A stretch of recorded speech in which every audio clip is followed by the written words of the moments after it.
Hello student, कैसे हैं आप सब लोग। तो आज हमारा जो टॉपिक है उसका नाम है इरावती कर्वे। इरावती का जन्म 15 दिसंबर 1905 को महाराष्ट्र में ब्राह्मण परिवार में हुआ था। इनके पिता का नाम गणेश कर्माकर था और उन्होंने बम्बई विश्वविद्यालय से एमए किया और पीएचडी बर्लिन से की थी। सन 1939 से अपनी मृत्यु तक वह अपने पूना के प्रख्यात डेक्कन कॉलेज के स्नातकोत्तर और शोध संस्थान में ये कार्यरत रहीं। उन्हें संस्कृत, पाली और तमिल भाषा का ज्ञान था। इरावती कर्वे के अध्ययन अनुसंधान के प्रमुख जो विषय थे उसमें है भारत की जनसंख्या में प्रजातिक तत्व, जाति की उत्पत्ति, ग्रामीण और नगरीय समुदायों का अध्ययन, नातीदारी व्यवस्थाएं, नृजाति समूह, पश्चिमी भारत की प्रादेशिक संस्कृति की विशेषताएं रही हैं। इन्होंने मानवमितीय माप का प्रयोग मानव शास्त्र क्षेत्र के अध्ययन में किया। उन्होंने महाभारत के प्रमुख चरित्रों पर आधारित युगांत जैसी महत्वपूर्ण रचना की, जिसे सन 1968 में साहित्य अकादमी पुरस्कार से सम्मानित किया गया। इनकी जो बुक थी युगांत, उसको। इरावती कर्वे की मृत्यु 11 अगस्त 1970 को हो गई। अब हम इरावती कर्वे की जो महत्वपूर्ण जो रचना है वो कौन सी थी? The kinship organisation in India. तो आज हम उसी के बारे में पढ़ेंगे। इनकी बहुत महत्वपूर्ण बुक है और इसके बारे में हम आज पढ़ेंगे, यानी कि भारत में नातेदारी व्यवस्था क्या रही है। श्रीमती इरावती कर्वे भारत के जो नातेदारी की समाजशास्त्रीय मानव शास्त्रीय अध्ययन की अगुवा रही हैं। इन्होंने बहुत अच्छा अध्ययन किया है नातेदारी समूह का, समाजशास्त्रीय आधार पर भी और मानव शास्त्रीय आधार पर भी। इस संबंध में उनकी पुस्तक भारत में नातेदारी का संगठन, जो कि 1953 में आई थी, उन्होंने भारत के 4 प्रमुख क्षेत्रों में बांटा है। उनकी कृति की शुरुआत महाभारत के जो विभिन्न पात्र हैं, महाभारत के जो विभिन्न पात्र हैं उनकी जो वंशावली से है वहाँ से होती है। इनके लेखन पर भारत शास्त्र, सामाजिक सर्वेक्षण के सम्मिलित प्रभाव देखने को मिलता है। दोनों, यानी कि दोनों का मिला जुला रूप यहाँ पर इनकी पुस्तक में देखने को मिलता है। कर्वे के अनुसार नातेदारी एक ऐसी व्यवस्था है जिसका संबंध केवल रक्त या विवाह से जुड़े हुए लोगों के समूह से नहीं होता है।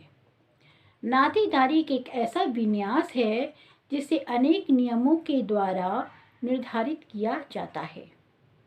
जिन व्यक्तियों के बीच रक्त अथवा विवाह से संबंध है वह एक दूसरे के प्रति किस तरह के व्यवहार करेंगे तथा नातेदारी जो संबंधों के निर्धारण में जैविक अथवा सामाजिक आधार में से किसे अधिक महत्व दिया जाएगा, इरावती कर्वे ने यही समझाने का इसमें प्रयास किया है। भारत में नातेदारी के जो प्रमुख दृष्टिकोण हैं उसके बारे में हम देख लेते हैं। पहला है इसमें से प्राचीन ग्रंथों पर आधारित दृष्टिकोण। इरावती कर्वे ने प्राचीन ग्रंथों का सहारा लिया है और इन्हीं ग्रंथों के सहारे उन्होंने नातेदारी जो व्यवस्था है उसकी सामाजिक और ऐतिहासिक दृष्टिकोण से जो दृष्टिकोण की जो व्यवस्था की गई है उसे जानने का यहाँ प्रयास किया है। किसको? नातेदारी की व्यवस्था को ऐतिहासिक और सामाजिक दृष्टिकोण से जानने का प्रयास किया है। प्राचीन ग्रंथों पर आधारित दृष्टिकोण द्वारा इस व्यवस्था की जो निरंतरता रही है तथा इसमें होने वाले जो परिवर्तन रहे हैं उसको समझने का इसने ठोस आधार को ये माना है। क्योंकि प्राचीन से लेकर अगर हम वर्तमान तक की बात करें तो जो नातेदारी समूह है उसमें कई चीज़ें कई नियम चेंज हुए हैं और उनकी जो निरंतरता है वो कैसे बनी रही, उसका फ्लो कैसे बना रहा है और उसमें क्या चेंजेस आ गए हैं, इसका ठोस आधार उन्होंने प्राचीन ग्रंथों से लिया है। अगला है मानव शास्त्रीय दृष्टिकोण। इसमें मानव शास्त्रीय जो दृष्टिकोण है इसमें वंशक्रम तथा विवाह के संबंधों के आधार पर इसे समझने का प्रयास किया जाता है। अगर वंशक्रम पर आधारित दृष्टिकोण की अगर बात करें तो इसमें पितृवंशीय यानी कि जो कि जहाँ संपत्ति का जो निर्धारण है या वंशावली जो पिता से पुत्र को हस्तांतरित होती है, पिता से पुत्र को हस्तांतरित होती है। सेकेंड आता है मातृवंशीय। इसमें क्या होता है, इसमें जो माता होती है, माता की जो वंशज होते हैं यानी कि जो स्त्री होती हैं वंशज, उन्हीं स्त्रियों की तरफ से दिया जाता है। जैसे एग्जाम्पल के तौर पर अगर हम बात करें तो माता से पुत्री की तरफ, है ना, माता से पुत्री की तरफ। वहाँ पर क्या था, पितृवंशीय में पिता से पुत्री की तरफ और मातृवंशीय में माता से पुत्री की तरफ। अगला है इसमें उभयवंशीय, एक ऐसा समूह जिसमें माता पिता दोनों के वंशों का इसमें मिश्रण यानी कि सम्मिलित रूप देखने को मिलता है और यहाँ विस्तृत परिवार भी देखने को मिलता है। विस्तृत परिवार मतलब क्या मीन्स हुआ, विस्तृत परिवार उसे कहेंगे जहाँ पर जो विवाह के बाद जो पत्नी या माता का जो परिवार होता है वो भी नातेदारी समूह में शामिल होता है, इसे कहते हैं विस्तृत परिवार। विवाह संबंधों पर आधारित दृष्टिकोण, विवाह संबंधों पर आधारित जो दृष्टिकोण है उसको भी दो श्रेणियों में बांटा गया है। पहला कौन सा है, समानांतर श्रेणियाँ, और दूसरा है ममेरे फुफेरे संबंधों पर आधारित नातेदारी। नातेदारी समझने से पहले हम नातेदारी की जो मूल अवधारणाएं हैं उनको समझ लेते हैं पहले। इसमें पहला है समरक्त। समरक्त यानी कि इस अवधारणा का जो मुख्य आधार है वो प्रजनन पर आधारित संबंध है या एक जैविक आधार है जो वंशानुक्रम पर आधारित है। प्रोफेसर घुरिये ने बताया कि पितृपक्ष से 7 तथा मातृपक्ष से 5 जो वंशज होते हैं वो समरक्त माने जाते हैं, अतः इन दोनों में विवाह नहीं किया जाता है, यानी कि एक ही वंश के ये माने जाते हैं। जो समरक्त जो होता है ये वंश, उसमें दंतक पुत्र, दंतक मतलब गोद लिए हुए पुत्र और पुत्री दोनों को शामिल किया जाता है। यद्यपि ये चूँकि समरक्त नहीं होते, रक्त के कण में जो मौजूद हैं वो नहीं होते हैं, लेकिन फिर भी इन्हें शामिल किया जाता है और इन्हें वही अधिकार प्रदान किए जाते हैं या कह लीजिए वो सारे नियम इन पर लागू होते हैं जो कि समरक्त जो समरक्तता परिवार है उस पर आधारित होते हैं, वो सारे नियम यहाँ पे इन पे लागू होते हैं। वैवाहिक संबंध की बात करें तो अगर इसमें एक पुरुष एक स्त्री से विवाह करता है तो अपने जीवन साथी से नहीं बल्कि उससे संबंधित सभी नातेदारों से जुड़ जाता है ना। विवाह के बाद पहले आपके जो विवाह से पहले जो नातेदार होते हैं वो तो समरक्त हैं। जो विवाह के बाद विवाह से संबंध से आप जो स्थापित करते हैं वो भी जो होते हैं, जो उसके सदस्य होते हैं वो भी नातेदारी से जुड़ जाते हैं, है ना। चाहे वो पत्नी से हो, है ना, पत्नी की तरफ से देखेंगे तो साली है, साला है, तो ये तरह सास ससुर जो साले की पत्नी है उसके साथ इस तरह की जो संबंध है यहाँ पर जुड़ जाते हैं। इसी तरह से पत्नी के संबंध अपने जो जीवन साथी है वहाँ से जुड़ जाते हैं। नंद है, जेठ है, जिठानी है, नंदोई है, नंद है, इस तरह से ये संबंध जुड़े हुए माने जाते हैं। वंश समूह या कुल को 2 भागों में विभक्त किया गया है। पहला है पितृवंशी वंश समूह और दूसरा है मातृवंशी समूह। पितृवंशी समूह बताने की ज़रूरत नहीं है, आपको पहले बता दिया है कि यहाँ पर पिता से पुत्र को चीज़ें हस्तांतरित होती हैं, उनके अधिकार, उनकी संपत्ति और जो वंशावली होती है वो सब निर्धारित यहाँ पर होती हैं। मातृवंशीय में माता से पुत्री की और या जो उस कुल में जो जन्म दी हुई स्त्रियाँ हैं उनको दिया जाता है वंशानुक्रम में, और ये दक्षिण भारत के कुछ प्रांतों में देखने में मिलती है। वंशक्रम अथवा सहवांशिता, इसमें क्या है, इसमें इसको हम कई भागों में बांटते हैं, कई भागों में इसको बांटते हैं। इसमें पहला कौन सा है, इसमें पहला है एक पक्षीय वंशक्रम। एक पक्षीय वंशक्रम यानी कि माता या पिता में से किसी एक, है ना, जो व्यक्ति है वो माता या पिता में से किसी एक वंश के आधार पर उसका जो वंश होता है, पक्ष होता है, वो निर्धारित होता है। द्विपक्षीय वंशक्रम में वहाँ पर माता पिता दोनों पक्षों को संबंधित किया जाता है, यानी कि दोनों जो माता पिता हैं वहाँ पर दोनों को सम्मिलित करते हुए जो उनकी संपत्ति है उन दोनों की संपत्ति पर अधिकार यहाँ पर पाया जाता है, यानी कि दो व्यक्ति। अगला है उभय पक्षीय वंशक्रम। इसका क्या मतलब हुआ, इसका विस्तृत उल्लेख किसने किया है, रेडक्लिफ ब्राउन ने। रेडक्लिफ ब्राउन ने इसका विस्तृत उल्लेख किया है।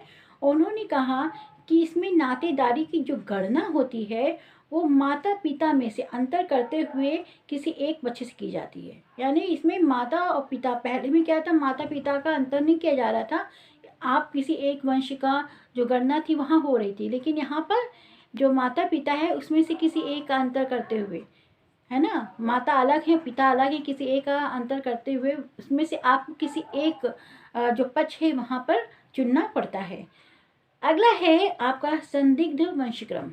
इसमें व्यक्ति वंशक्रम को गणना माता या पिता दोनों में से किसी एक पक्ष से करने की स्वतंत्रता है। इसमें क्या होता है, इसमें निर्धारित नहीं होता है, इसमें व्यक्ति के ऊपर निर्भर करता है कि वो किस वंश में जाना चाहता है, माता के वंश में या पिता के वंश में। इसमें ये निर्धारित व्यक्ति को करना होता है और इसके लिए वो स्वतंत्र होता है। समानांतर वंशक्रम, इसका निर्धारण लिंग के आधार पर होता है, यानी कि वंशक्रम अगर हम पुरुष वंशक्रम कहें तो यहाँ पर यहाँ पर जो पुरुष है, पुरुष पूर्वज, उसके जो वंशज हैं, जो वंशज पुरुष हैं उन पर निर्धारित होता है। जैसे उनके पुत्र हो गए, उनके प्रपौत्र हो गए, या जो आगे के वंशज हैं पुरुष, उनसे निर्धारित होते हुए चला जाता है। इसी तरह जो स्त्री वंशक्रम है वहाँ पर जो स्त्री पूर्वज है उनके जो हैं स्त्रियाँ रही हैं उन पे वंशक्रम आधारित होता है। जैसे उसकी पुत्री हो गई, प्रपौत्री हो गई, या उस जो वंश की जो और स्त्रियाँ हैं उन पर निर्धारित ये होती है। शब्दावली का अगर हम यूज़ करें तो इसको दो भागों में विभाजित किया गया है, वर्णनात्मक शब्दावली और वर्गीकृत शब्दावली। वर्णनात्मक शब्दावली में किसी भी संबंधों के लिए एक विशिष्ट सूचक शब्दावली का यूज़ किया जाता है ना। विशिष्ट मतलब कि आप इसके संबोधन से ही समझ जाते हैं कि अगला व्यक्ति उस व्यक्ति से कैसे संबंधित है। जैसे ममेरे भाई, फेरे भाई, है ना, नाना है, नानी है, दादा है, दादी हैं, चाचा, ताऊ, मामा, इस तरह की जो चीज़ें हैं वो आप बोलते ही अगले व्यक्ति को समझ में आ जाता है कि उस व्यक्ति का उस दूसरे व्यक्ति जो है उससे क्या संबंध है। ये पूरी तरह से वर्णनात्मक आधारित होती है, यानी किसी विशिष्ट शब्द का यहाँ पर यूज़ किया जा रहा है। वर्गात्मक जो शब्दावली होती है उसमें वर्णात्मक की तरह अलग अलग नहीं होता है, बल्कि वर्गों के आधार पर ये निर्धारित की जाती है। अर्थात यहाँ पर जो शब्द नाना के लिए यूज़ करते हैं वही दादा के लिए भी यूज़ करते हैं, जो दादी के लिए यूज़ करेंगे वही नानी के लिए भी यूज़ किया जाता है। जो मामा के लिए हम यूज़ करते हैं शब्द को, वही चाचा के लिए भी शब्द को यूज़ किया जाता है। यानी कि अगर आप किसी एक शब्द को अगर वहाँ बोलते हैं तो वहाँ पर व्यक्ति ये तो समझ जाता है कि उस अमुक व्यक्ति से उसका दादा या नानी का संबंध है, लेकिन एक जो विशिष्ट शब्द के जो परे होता है उसे ये नहीं समझ आ जाता है कि ये दादा है या नाना है ना। तो ये जो अंतर है यहाँ पर देखने को मिलता है। इरावती कर्वे ने अपनी पुस्तक किनशिप ऑर्गेनाइजेशन ऑफ इंडिया में संपूर्ण भारत की जो नातेदारी व्यवस्था है उसको भौगोलिक आधार पर 4 भागों में तथा भाषाई आधार पर 3 भागों में विभाजित किया है। ठीक है, 3 भागों में विभाजित कर रखा है। तो यहाँ पर हम बता दें आपको कि ये कौन कौन से क्षेत्र हैं। पहला है उत्तरी क्षेत्र। उत्तरी क्षेत्र की बात अगर हम करें तो उत्तरी क्षेत्र में आता है हिमालय से लेकर विंध्य पर्वत। उत्तरी क्षेत्र में आएंगे उत्तर प्रदेश, बिहार, बंगाल, असम, पंजाब, हरियाणा, मेघालय, मध्य प्रदेश आदि क्षेत्र इसमें शामिल होते हैं। मध्य क्षेत्र में क्या आएंगे, इसमें राजस्थान, मध्य प्रदेश, उड़ीसा, गुजरात, महाराष्ट्र, हिमाचल, मध्य प्रदेश आदि आते हैं। दक्षिण क्षेत्र में इसमें आंध्र प्रदेश, केरल, तमिलनाडु, कर्नाटक, उड़ीसा, दक्षिणी बिहार आदि शामिल हैं। पूर्वी क्षेत्र में नागालैंड, मिजोरम, पूर्वी पहाड़ी क्षेत्र आदि इसमें शामिल होते हैं। भाषाई आधार पर हमने कहा था, भाषाई आधार पर 3 क्षेत्रों में बांटा गया है। तो भाषाई आधार क्या है, पहला यूरोपीय परिवार, इसमें पंजाबी, सिंधी, बिहारी, हिंदी, बंगाली, असमी, मराठी, उड़िया, गुजराती आदि उत्तरी तथा मध्य क्षेत्र में बोली जाने वाली भाषाएं शामिल हैं। द्रविड़ परिवार की अगर हम बात करें तो यहाँ पर तमिल, कन्नड़, तेलुगु, मलयालम, टोडा, कोलामी, गोंडी तथा दक्षिणी क्षेत्र में बोली जाने वाली भाषा को शामिल किया गया है। आग्नेय एशियाटिक परिवार को अगर हम देखें तो यहाँ पर संथाली, खासी, मुंडारी, साओरा, भूमिया, बोडो आदि पूर्वी क्षेत्र में बोली जाने वाली भाषा को शामिल किया गया है। ये थी शब्दावली जो हमने आपको बता दी है। अब हम बात करते हैं कि उत्तर भारत में नातेदारी व्यवस्था का क्या रूप है, वहाँ उपहार विनिमय, नातेदारी संबंध तथा जो विवाह के नियम है वो क्या हैं, इसके बारे में विस्तृत चर्चा करते हैं। अगर हम उत्तर भारत की बात करते हैं तो यहाँ पितृवंशधारा प्रचलित है, यानी कि लड़की को विवाह करने के बाद अपने ससुराल में जाकर ही रहना पड़ता है। एक गांव के जो वंश होते हैं, यानी कि जो एक वंश होता है वो एक गांव में रहता है, उनकी जो खेती होती है वो एक गांव में ही होती है और उसी गांव के आसपास के लोग सब जो वंश हैं, इस वंश के जो लोग हैं वो गांव के आसपास ही लोग रहते हैं। संपत्ति का यहाँ हस्तांतरण, जो कि पितृवंशधारा है, तो यहाँ संपत्ति का हस्तांतरण पिता से पुत्र की ओर होता है। विवाह की बात अगर हम करें तो विवाह में बहिर्विवाह है ना, बहिर्विवाह होता है, सगोत्र बहिर्विवाह होता है और ग्राम बहिर्विवाह। ग्राम मतलब गांव से बाहर आप विवाह कर सकते हैं अपनी पुत्री का, अपने गोत्र से बाहर, जो भी गोत्र है उससे बाहर विवाह होगा। इसके बाद क्या है, जो यहाँ पर उपजाति, जो जाति होती है उनकी भी अपनी उपजाति होती है, उसमें ही उपजाति में विवाह किया जाता है। संगोत्र की बात करें तो यहाँ जो अपने गोत्र से बाहर एक कल्पित जो पूर्वज होते हैं, उनके जो गोत्र होते हैं, एक ही गोत्र में विवाह नहीं हो सकता, उस गोत्र से बाहर विवाह किया जाता है। कल्पित नातेदारी पाई जाती है, अर्थात कोई ऐसा समूह जिसे विवाह तथा वैवाहिक तथा जैविक किसी आधार पर संबंध स्थापित नहीं होते हैं, फिर भी एक कल्पित नातेदारी उससे जुड़ी होती है और ये जो होते हैं, ये जो वंश होता है उसमें भाई की तरह ही काम करते हैं। ये इस तरह की नातेदारी, संबोधन आप कह सकते हैं, संबोधन होता है और कल्पित नातेदारी पाई जाती है इस तरह की। इसमें हाँ, जो शब्दावली होती है, नातेदारी शब्दावली वर्णात्मक होती है ना, वर्णात्मक, दादा दादी, नाना नानी, मामा मामी, है ना, इस तरह की नातेदारी यहाँ पर पाई जाती है। मान्य शब्द का प्रयोग होता है। मान्य यानी कि जो हमारे मान्य हैं, यानी कि जहाँ हमने अपनी बेटियों का विवाह किया है, जहाँ पुत्रियों का विवाह किया है, जहाँ बहनों का विवाह किया है, वहाँ के जो नातेदार हैं वो हमारे लिए मान्य होते हैं, यानी कि माननीय में आते हैं। देवर भाभी जीजा शादी, है ना, देवर भाभी जीजा शादी, जीजा सहलज आदि में हास परिहास के संबंध पाए जाते हैं। जबकि जो जेठ है, ससुर है, वहाँ परिहार मतलब पर्दा प्रथा, यानी पर्दा किया जाता है, ये संबंध यहाँ पर पाए जाते हैं। इसके अलावा अगर हम बात करें तो जो उपहार की बात करें तो यहाँ प्रत्येक विवाह के अवसर पर या जन्म मृत्यु हुआ, धार्मिक अवसर हुआ, धार्मिक अनुष्ठान हुआ, यहाँ पर वधु पक्ष को वर पक्ष को, जो वधु पक्ष है वो वर पक्ष को उपहार देता रहता है।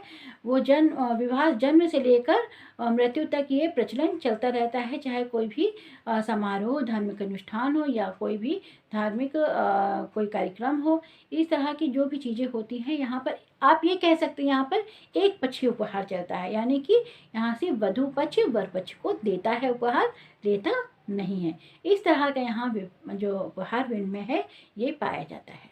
ठीक है, तो आज हम का वीडियो यहीं तक रखते हैं, नहीं तो काफ़ी लंबा हो जाएगा वीडियो। उसके बाद आगे की बात हम कल के वीडियो में करेंगे। तो आप अच्छे से पढ़ लीजिएगा ये नातेदारी, इरावती कर्वे की नातेदारी समूह एग्ज़ाम में बहुत पूछा जाता है इनका।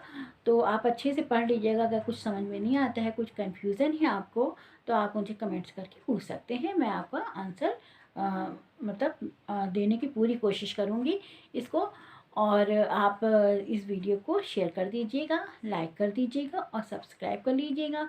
और जिन लोगों ने हमारी वीडियो को लाइक कर दिया है, शेयर कर दिया है, सब्सक्राइब कर लीजिए है, तो उनको मैं दिल से धन्यवाद देती हूँ। थैंक यू वेरी मच, आपने हमारा साथ दिया। और हमारे साथ पढ़ाई करते रहने के लिए आपको ये चैनल सब्सक्राइब करना पड़ेगा। तो आप जल्दी से सब्सक्राइब कर लीजिए आप लोग और हमारे साथ पढ़ाई करिए। तो आज का वीडियो इतना ही रखते हैं। तो थैंक यू।